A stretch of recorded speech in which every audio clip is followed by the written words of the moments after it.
तो दोस्तों आज हो गया 6 अप्रैल 2021। बिहार समेत देश दुनिया की बड़ी और ताज़ा समाचार लेके आए सिर्फ आपके लिए। चलिए फटाफट खबर शुरू करते हैं। उससे पहले चैनल को अब तक सब्सक्राइब ना किया हो तो फटाफट चैनल सब्सक्राइब कर दें, लाइक कर दें, शेयर कर दें ताकि इसी तरह खबर आप हर रोज देख सके। चलिए शुरू करते हैं आज की पहली बड़ी खबर। देश भर में कोरोना वायरस के नए मामलों ने सभी पुराने रिकॉर्ड्स को तोड़ दिए हैं। कई राज्यों में हालत काफी खराब हो चुके हैं। इस सिलसिले में प्रधानमंत्री नरेंद्र मोदी 8 अप्रैल को अलग अलग राज्य के मुख्यमंत्रियों के साथ बातचीत करेंगे।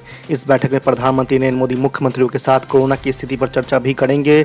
आपको बता दें कि प्रधानमंत्री नरेंद्र मोदी की ये बैठक वीडियो कॉन्फ्रेंसिंग के जरिए से होगी। कोरोना के बढ़ते मामलों के चलते पिछले 5 दिनों में प्रधानमंत्री मोदी की होने वाली यह दूसरी बैठक होगी। यह बैठक कोरोना के पिछले 24 घंटे में सामने आए 1 लाख से ज्यादा मामलों के बाद होने की वजह से काफी अहम हो गई है। आपको बता दें कि पिछले एक दिन में देश में 1,03,558 नए कोरोना के केस मिले हैं, जिसके बाद सरकार की चिंता और अधिक बढ़ गई है।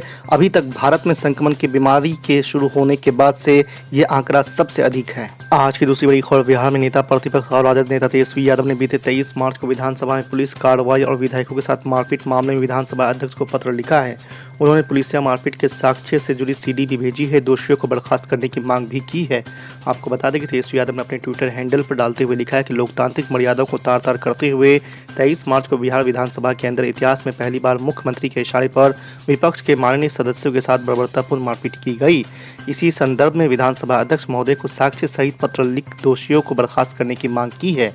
आपको बता दें कि तेजस्वी यादव ने पत्र में लिखा है कि नीतीश सरकार द्वारा राज्य की जनता पर बिहार विशेष सशस्त्र पुलिस विधेयक 2021 थोपने के क्रम में विपक्ष के माननीय सदस्यों के साथ बर्बर हिंसा का प्रयोग कर सदन के अंदर सैकड़ों पुलिस बल की उपस्थिति में जिस तरीके से विधेयक पारित कराया गया, उसे किसी भी तरह से सामान्य लोकतांत्रिक घटना नहीं माना जा सकता। आज की तीसरी बड़ी खबर। देश के 5 राज्यों में हो रहे विधानसभा चुनाव के लिहाज से आज यानी 6 अप्रैल का दिन अहम रहने वाला है।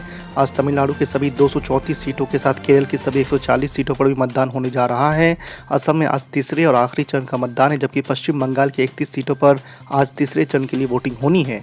तो वहीं आपको बता दें केंद्र शासित प्रदेश पुडुचेरी की सभी 30 सीटों पर भी आज ही वोटिंग होनी है। तो वहीं विधानसभा चुनाव के इतर मल्लपुरम और कन्याकुमारी की लोकसभा सीटों पर भी आज ही मतदान होना है। आपको बता दें कि बंगाल और तमिलनाडु में जहां तेज सियासी घमासान देखने को मिल रहा है, वहीं असम में यह आखिरी चरण का मतदान होगा। केरल में तबातोड़ रैलियां हुई है, तो पुडुचेरी में बीजेपी पर आधार कार्ड की जानकारियां इस्तेमाल करने का आरोप भी लगे हैं। वहीं कांग्रेस के पूर्व मुख्यमंत्री वी नारायण स्वामी को टिकट नहीं देना भी खूब सुर्खियों में रहा है। आपको बता दें कि तमिलनाडु विधानसभा चुनाव में इस बार नज़र इस बात पर है कि क्या एआईएडीएमके हैट्रिक लगाएगी या फिर एक दशक बाद राज्य की सत्ता में डीएमके की वापसी होगी। तो वहीं एआईएडीएमके एनडीए की सहयोगी के तौर पर चुनाव मैदान में है, जिसमें बीजेपी, पीएमके और अन्य क्षेत्रीय दल शामिल है। वहीं डीएमके यूपीए का हिस्सा है। कांग्रेस और अन्य 11 दलों के साथ वो चुनावी मैदान में है। आज की चौथी बड़ी खबर। ममता बनर्जी ने कहा कि चोटिल होने के बावजूद वो राज्य में हो रहे विधानसभा चुनाव में जीत हासिल करेगी और इसके बाद आगे उनकी नज़र दिल्ली की सत्ता पर होगी। आपको बता दें कि एआईएसएफ के नेता अब्बास सिद्दीकी का नाम लिए बिना उन पर हमला करते हुए तृणमूल कांग्रेस के प्रमुख ममता बनर्जी ने कहा कि फुरफुरा शरीफ से एक कपटी सामने आया है, जिसने भारतीय जनता पार्टी से धन लिया है। आपको याद रखना चाहिए कि छल बल पर बंगाल में चुनाव नहीं जीत सकते हैं। आपको बता दें कि पश्चिम बंगाल की मुख्यमंत्री ममता बनर्जी ने सोमवार को इंडियन सेकुलर फ्रंट पर हमला करते हुए आरोप लगाया कि ऐसे दल कोबरा से भी ज़्यादा खतरनाक हैं। आपको बता दें कि प्रभावशाली मुस्लिम मौलाना द्वारा गठित एआईएसएफ माकपा और कांग्रेस के गठबंधन का हिस्सा है। अल्पसंख्यकों के तुष्टीकरण के लिए भाजपा द्वारा लगाए जाने वाले आरोपों का हवाला देते हुए ममता बनर्जी ने दावा किया है कि जब से वह मुख्यमंत्री बनी है, राज्य में हिंदू और मुसलमान दोनों अच्छे से रह रहे हैं। यकीनन मैं सेकुलरिज्म के खिलाफ था ना रहूंगा, बल्कि मैं तो मानता हूं कि सेकुलरिज्म हमारे कॉन्स्टिट्यूशन का बेसिक स्ट्रक्चर का हिस्सा है। मगर सेकुलरिज्म का हरगिज मतलब ये नहीं है कि मैं अपने हाथ काट कर दे दूं। सेकुलरिज्म का हरगिज मतलब ये नहीं है कि अपने उंगलियां काट कर दे दूं। सेकुलरिज्म का हरगिज मतलब ये नहीं है कि मैं आंख बंद कर लूं। सेकुलरिज्म का हरगिज मतलब ये नहीं है कि मैं अपने सोचने और समझने की तमीज से महरूम हो जाऊं। सेकुलरिज्म का हरगिज मतलब ये नहीं है कि मैं डर डर कर अपनी जिंदगी गुजारूं।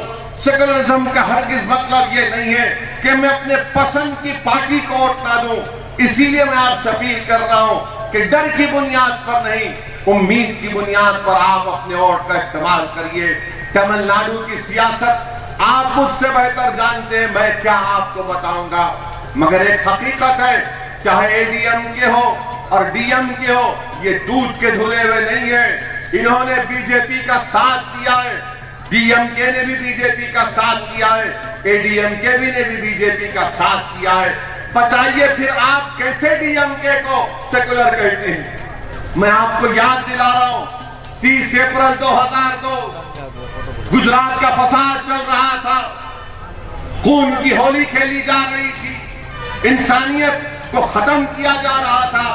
जब लोकसभा में डिबेट हो रहा था तो यही डीएमके ने नरेंद्र मोदी की हुकूमत की तारीफ की, अटल बिहारी वाजपेयी की तारीफ में उस मोशन का साथ किया। क्या आप भूल गए उन लोग चीजों को? मैं पूछना चाहता हूं, जो लोग आज डीएमके को सेकुलरिज्म के सर्टिफिकेट दे रहे, किस बुनियाद पर आप दे रहे मुझे बताओ। यही डीएमके थी ना जो अटल बिहारी वाजपेयी का लोकसभा में साथ दिए थे, मगर आपसे कह रहे हैं बीजेपी को रोकना है तमिलनाडु में, इसलिए डीएमके को वोट दो। आपका फैसला है, मैं उसकी इज्जत करता हूं। किसको वोट देना वो आपका फैसला है। मेरा काम यह है कि आपको हकीकत बताऊं और बताकर जाऊंगा मैं यहां से। उसके बाद आप जाने, आपका फैसला जाने। डीएमके ने सपोर्ट किया था 30 अप्रैल 2002 को। क्या ये बात सच नहीं है मेरे भाई कि जब इसी लोकसभा में नेशनल इन्वेस्टिगेटिंग एजेंसी का बिल आया, क्या डीएमके का मैंने उसके खिलाफ मैंने डिवीजन मांगा, वोटिंग किया। यहां से आपने 38 एमपीज को डीएमके कॉम्बिनेशन को कामयाब किया, एक ने भी वोट नहीं दिया। मैं डिवीजन का मुतालबा किया था, सिर्फ 6 वोट मिले मुझे। क्यों नहीं दिया डीएमके और कांग्रेस के एमपीज ने? ये तमिलनाडु का इलेक्शन तो नहीं था ना पाल लोकसभा में, ट्रिपल तलाक का बिल आया, मैं डिवीजन पूछा कौन क्यों वोट नहीं दिए, पूछो इनसे आप। वोट देना था ना बीजेपी के खिलाफ, मोदी के खिलाफ, हम डिवीजन पूछे। अनलॉफुल एक्टिविटीज प्रिवेंशन एक्ट का बिल आया, मैं उसकी मुखालिफत किया, डिवीजन पूछा। कांग्रेस पार्टी ने बीजेपी का साथ किया, डीएमके अब कांग्रेस के साथ है। और वही यूएपीए का कानून, पूरे मुल्क में सेकंड हाईएस्ट केसेस अगर कहीं बुक होते हैं तो तमिलनाडु में बुक होते हैं। 5-5 साल, 8-8 साल, 10-10 साल बच्चों को जेल में डालकर उनको सजा दिया जाता है। ये सेकुलरिज्म है। आप खुद सोचो इस बात को, क्या ये सेकुलरिज्म रहेगा? नहीं नहीं नहीं, अब हमारे को यहां पर इलेक्शन है। याद रखो मेरी इस बात को आप, जिस दिन डीएमके को भी नजर आएगा कि हम अपने मेजॉरिटी वोट्स को से हाथ धो रहे हैं, वो आपको यतीम और यसीर बनाकर छोड़ देंगे। याद रखो, ये हर पॉलिटिकल पार्टी कर रही है। जहां आपकी जरूरत पड़ती आपकी बड़ी तारीफ करते, और जब आपकी जरूरत नहीं रहती आपको पोंछ के फेंक देते हो लोग। इसीलिए अपनी अहमियत को समझो आप।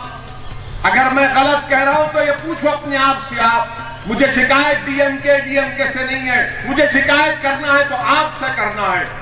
मेरा हक बनता आपको बोलना। मैं आपका भाई हूं, आपका बेटा हूं। मैं यकीनन तमिलनाडु की सरजमीन से नहीं हूं, मगर मेरा और आपका रिश्ता वो रिश्ता है जो खून से बड़ा रिश्ता है, जिसको दुनिया की ताकत कभी नहीं तोड़ पाएगी। उस रिश्ते की बुनियाद पर मैं आपसे कह रहा हूं, बताइए आप। मैं उस रिश्ते की बुनियाद से आपसे पूछ रहा हूं, बताइए मेरे इस सवाल का जवाब कौन देगा? 6% मुस्लिम माइनॉरिटी की पॉपुलेशन है तमिलनाडु में और 11% जेल में। कौन जिम्मेदार है इसका बताओ आप। और फिर आपको आ जाएगा 6 तारीख से पहले फोन आ जाएगा, नहीं नहीं कोई बड़े आदमी बोले सेकुलरिज्म के लिए वोट दो। वो बच्चे जो जेल में सड़ रहे हैं उनको कौन पूछेगा? आपको मालूम, पूरे साउथ इंडिया में सबसे ज्यादा मुसलमान आउट ऑफ फॉर्मल एजुकेशन में कहां पर है? सेकेंड हाईएस्ट तमिलनाडु में 24%। 24 Muslims are out of formal education in Tamil Nadu. कौन रिस्पॉन्सिबल है इसका? कोई पूछने वाला नहीं है, कोई लड़ने वाला नहीं है। और आपका मामला यह है कि आप बोलते सऊदीन ओवैसी साहब, हम आपके बहुत बड़े फैन हैं, हम आपका हर स्पीच सुनते, हम आपका हर डिबेट टीवी में सुनते, हमको सुन के जोश आता, मगर वोट डालते वक्त वो कहां चला जाता जोश? वोट डालते वक्त वो मोहब्बत कहां चले जाती? मैं क्या कोई एक्टर हूं जो पैसे लेकर पार्लियामेंट में मेरे अजीज दोस्तों और बुजुर्गों, एक जज्बा है, एक तकलीफ है, एक कमिटमेंट है और जिंदगी भर रहेगा इंशाअल्लाह ताला। इस जिम्मेदारी मुझ पर है